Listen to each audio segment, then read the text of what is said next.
Hello guys, welcome to my channel. ఈరోజు మన ఆంధ్ర వాళ్ళ ఛానల్లో అయితే మనము మటన్ కర్రీ ఏ విధంగా వండుకోవాలి ఏంటి అనేది ఈరోజు అయితే నేను చెప్పబోతున్నాను.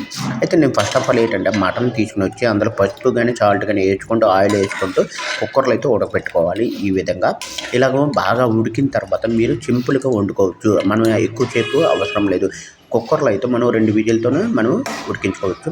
అలాగే దీనికి ముందు ప్రిపేర్ చేసిన మసాలా కానీ టమాటా జ్యూస్ కానీ మనం చేసుకోవాలి. ఫస్ట్ ఇందులో మనం టమాటా జ్యూస్ చేసుకున్న తర్వాత ఈ ఉడికిన మొక్కలు అవి ఉంటుంది కదా, అది తీసుకుని వచ్చి ఇందులో అయితే వేయడం జరుగుతుంది. ఓకేనా ఫ్రెండ్? ఇలాగా మొత్తం దీనికి ప్రిపరేషన్ అయిపోయిన తర్వాత దీంట్లో ఈ మొక్కల్ని తీసుకుని వచ్చి దీంట్లో అయితే వేసుకోవాలి. వేసిన వెంటనే ఏంటంటే దీంట్లో ఒక 10 నిమిషాలు ఉంచినట్టయితే మన కర్రీ అయితే రెడీ అయిపోతుంది.